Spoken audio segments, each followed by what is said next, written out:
2 of a 3-day camp. Opening talk should be focused on stars and how to get them. Make sure you're balancing out the competition, the hustle, the basketball side of things, as well as the cheering, the energy, the enthusiasm, helping a teammate, extra effort, those kind of things. So all kids get excited because some get excited about each different thing. New Mexico State, you're going to repeat from yesterday. Remind the kids how to get better at something you practiced. You practice once, do you practice all the time? You practice all the time. This is just the start. These are things you should go out and do at home if you really want to be good and get better and keep playing. Do that for about 10 minutes, then you have your game time where you'll have 30 minutes for that. After that preliminary knockout, make sure you tell coaches how many kids will qualify for championship knockout. Good example is 2 games, 1 winner each game plus a sportsmanship winner. So 3 total representatives from your team into the championship knockout. If you have few teams, then add more winners. If you have more teams, then maybe you only do 2 winners instead of 3, a knockout winner and then a sportsmanship winner. After that, you have snack. It's important during that first 10 minutes your coaches talk about a goal they set and accomplished. Make sure they explain the work they had to put in to accomplish that goal, and then ask them to talk about any challenges or setbacks they faced along the way, so that we can set a good example for the kids, because they're going to get a goal card at the evening or afternoon after the camp's done. Free shoot for 10 minutes. That'll be their break time. After that, you have steal a bacon.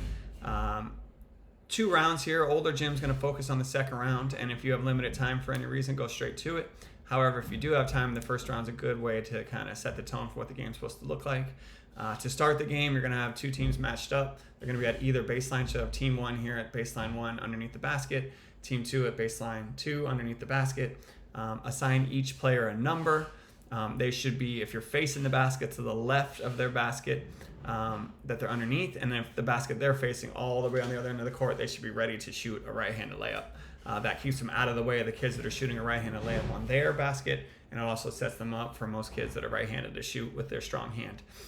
So you're going to call the number out. The ball's sitting at half court. The coach can hold on to it if they want, or you can set a ball card at half court, or you can just put it down or put it on a soccer cone, however you want to do it. They hear their number, they sprint out, they grab the ball, they dribble, shoot a layup. If they miss, they keep going until they make it for a maximum of 3 tries. They put the ball back at half court after they make it, and they run back to where they started on their baseline. Whichever team gets done first gets a star for their team. Do that once for each player if you have time. If not, none, but definitely don't go more than once, because the second round is what the older kids are really going to like. And that's where you remove the 2 balls. You give the 1 ball to a coach, and you're going to call out 2, 3, 4 numbers to play 2-on-2 or 3-on-3 or 4-on-4. Big things here, I'd be careful with the coaches and make sure you explain to them. Don't just throw the ball straight up, because then the kids are looking up and they run into each other. So either wait till they get close enough where it's not going to be a collision, or throw it to the side, or shoot it off a side hoop, or roll it somewhere to the side so we don't have any collisions. Also, I'd be wary of doing one-on-one matchups, because generally someone gets embarrassed if they don't win or it takes a long time. So make sure you do multiple numbers at a time. Also important to coaches number their kids based on experience. Number 1 should be their strongest player. Number 2 should be their next strongest player. All the way down to 8, 9, 10 should be their less experienced players. So we have good matchups, and the steal the bacon games are more fun. After that, you have championship knockout. The representatives that qualified from the earlier round to get to play in front of everyone, cheering them on, getting stars on the side, kind of helps those kids that might not be as strong in basketball still be engaged and have fun. Meanwhile, it makes a really cool environment for those that did get to represent their team.